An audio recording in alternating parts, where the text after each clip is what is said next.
Okay, hey there viewers. So basically, in this game, there's a little cat, whatever. So I played through the, like, prologue, I guess, and I got the first ending, and I, it's like I recorded it, but my voice was like so goddamn quiet, barely did anything, and in the intro I got like kind of tweaked out because I just yeah. So I will explain it later, but yeah, just watch through the thingy, I guess. Bye. Fuck. Where's my food? Yeah, it is. Okay, goody. Is it? Where's the rain?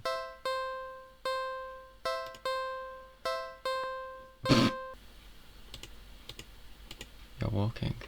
Right, of course. It's the first time in a while you felt like going out, and you're actually glad that you did. The weather is absolutely perfect today. That's a good sign, right? Maybe your luck is finally starting to turn around. You tentatively allow yourself to feel excited for the possibilities where you could go or whatever you could do. Maybe even who you could meet. You're so deep in thought that you almost miss it. Huh? What was that? Curiosity guiding your steps, you follow the sound of the entrance of a lonely alleyway. The soundlight only manages to reach down in between the tall buildings on either side.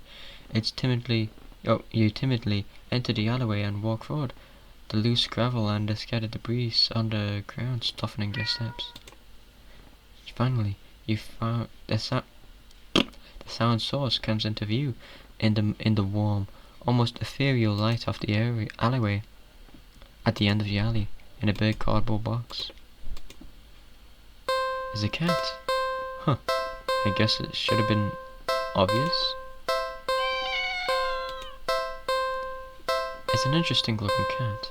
Its pretty yellow eyes shine like gold among the dark seas of its black fur. It puts its paws up on the edge of the box and looks up at you.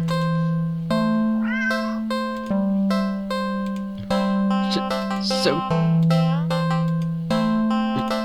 you look so familiar, right?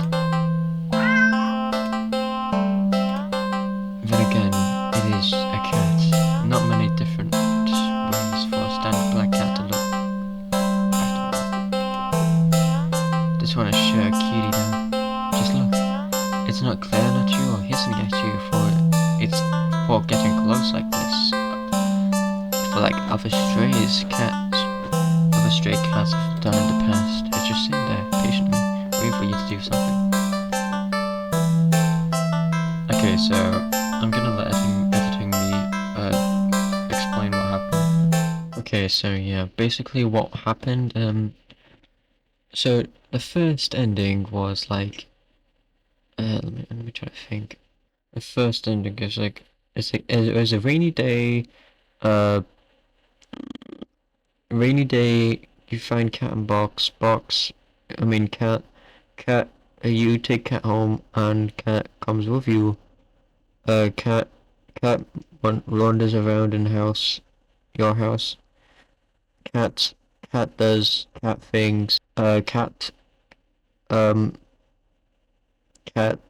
Okay, so you cook food. You make sandwich for yourself, and you cut finger on knife, trying to slice tomatoes, and I make a comment. I was like, no mayo, no mustard, you know.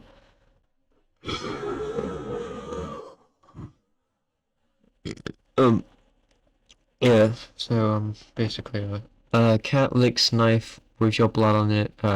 Cat goes murderous for blood. It's like a shark, catfish. So cat just licks blood off. You get weirded out. Dark dark night, dark night. Lights go dark. Um, yeah, you take out flashlight, you try to find a cat, the clock acts weird, says kill and shit.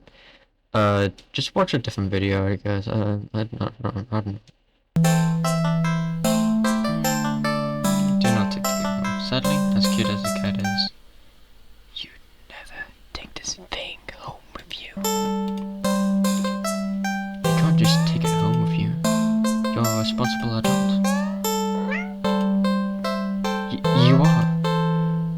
rent and bills to pay for, not to even mention you need to buy food to survive too. There's no way you could take care of a cat long term, right? You could barely afford this a little outing on your day off. What to do?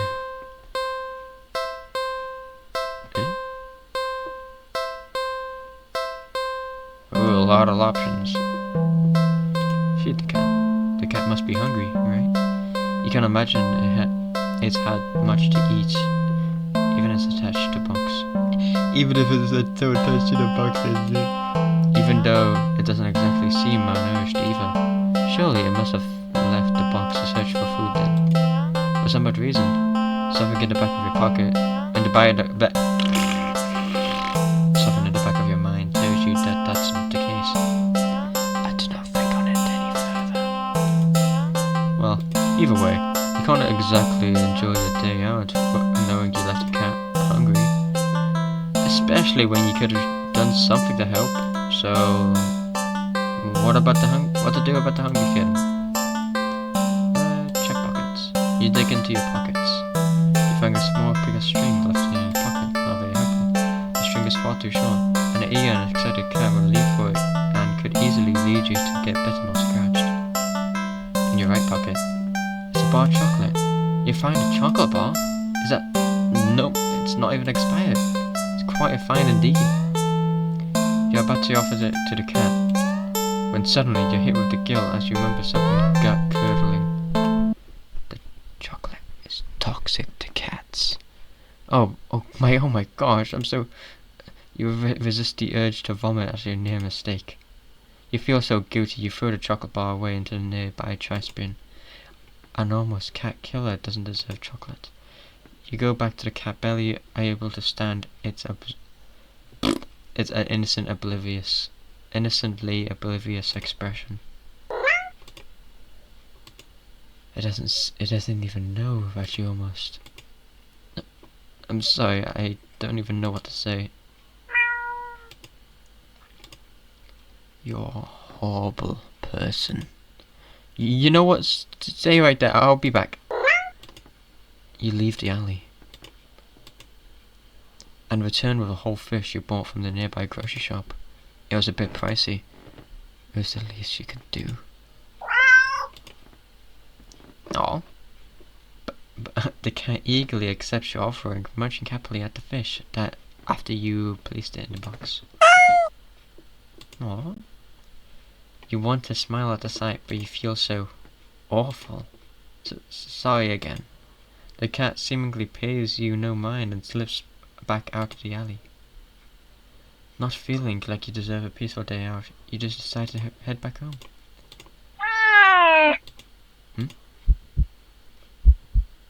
On the way home, you notice more cats than usual watching you from their hiding spots. You try not to think about it, but you can't help but wonder if they know what you nearly done. But it's not like you meant to hurt anyone.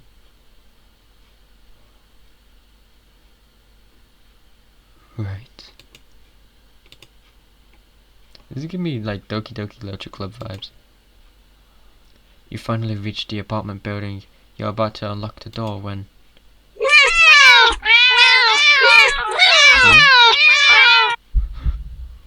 You look behind you, only to see dozens of cats standing there, looking at you.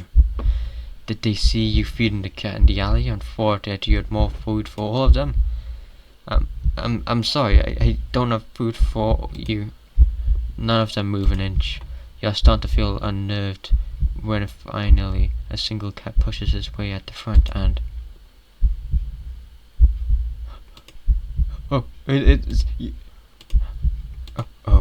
It's held carefully between its teeth.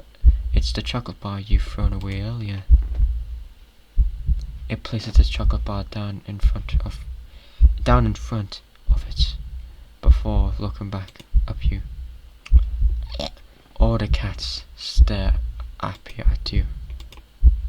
You can feel their judgment. Damn, I'm not really good with speaking. You feel your sins weighing you down heavily on your back, but without the money to buy enough food for all of them, you don't know what to do. Beg for forgiveness. Beg for forgiveness. You collapse on your knees and bow down low as you start to earnestly beg for their forgiveness. I'm so sorry. I swear. I'd do anything to make it up to you all of you. But you're out of options. Suddenly, you feel something stir in your stomach and swim its way up your throat, closing off your airway. It tries to force its way out of your... what was that? It finally succeeds with aid of your hopeless gagging.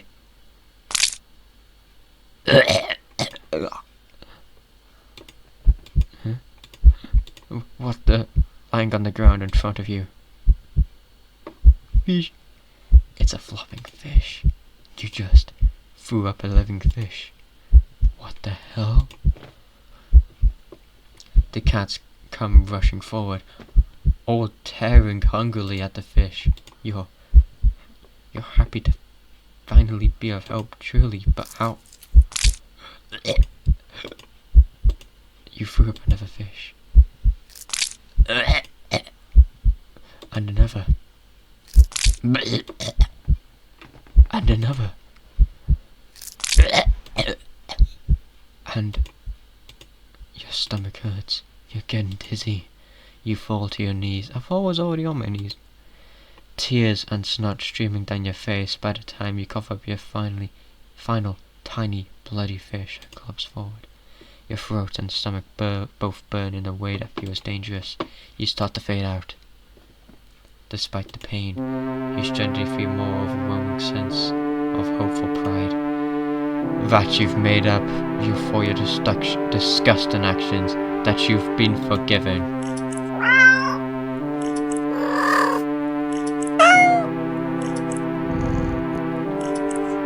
The sound of happy cats munching away at that fish fills your ears. Then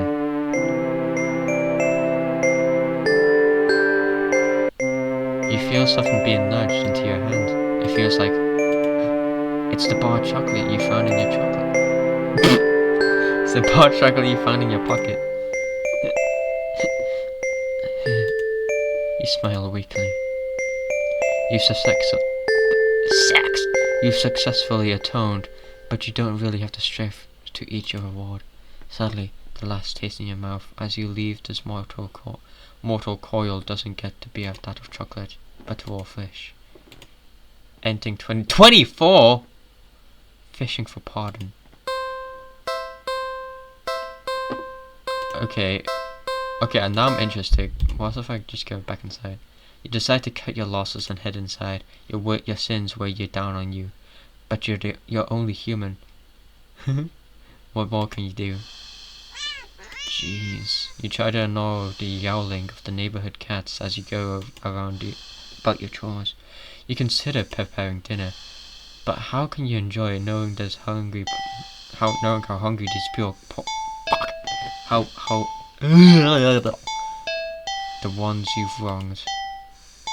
You decided to take a bath and straight to bed without dinner, a fitting punishment for someone like you.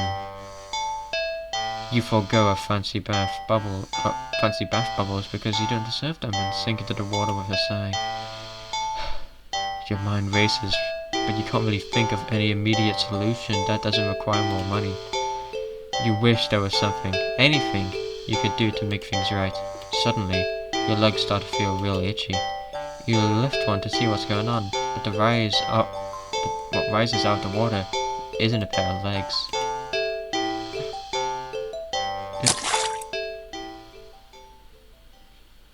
What? It's a fishtail.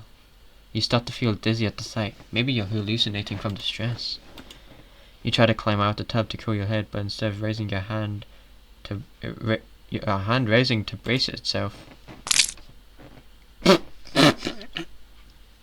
a wet fin stretches out with a plop onto the rim. You're too weak to hold your weight, and you're so startled by the sight that you slip and smack your head outside of the bathtub, passing out almost immediately. You're awake, you think. Anyway, you open your eyes and You're underwater? You must have slid beneath the surface of the bathwater. You grasped into whatever. Except not really. Was that a bubble? A bubble simply floats from your mouth. Mouth. Up to the surface. Damn. You're broke as heck, so you know your bathtub isn't that big. Did you shrink? But how? There isn't a reasonable answer. You won't explain that you haven't drowned yet. You swim to the edge of the tub to see the truth in your shadow silhouette. You've been turned into a fish. This isn't possible. You don't get any time to ponder over this, unfortunately, because just then, a shadow looms over you from above. You look up at the sea. A cat appears at you from beyond the water's surface. And then you realize this is the answer. This is how you're meant to be at home. With a heavy heart, you swim up to the surface. The cat scoops you up, tossing out the bathtub onto the bathroom tiles. As you flop around, gasping, why does that actually look terrifying? As you flop around, grasping for water, you realize the cat wasn't alone. Dozens of hungry cats peer down at you. You hear the yowling of what sounds like 100 cats outside your bathroom window. You send one last look at the cat before closing your eyes and accepting your fate. As the cats descend upon you, tearing at your flesh, you find yourself mourning at the fact that you're not even big enough to feed all of them. Even in the end, you couldn't properly atone. Your efforts, your life, all of it, amounted to nothing. Heading 25, Seafood Sacrifice. Fuck you. Okay, I think that'll be it for today's video. Second video technically, but yeah, so this is do not take this cat home. I forgot to do the introduction because I already did the introduction in the previous video, but I can't really release that because you could barely even hear me. But anyways, this is do not take this cat home. I really hope you enjoyed it, and if you want me to make more of it,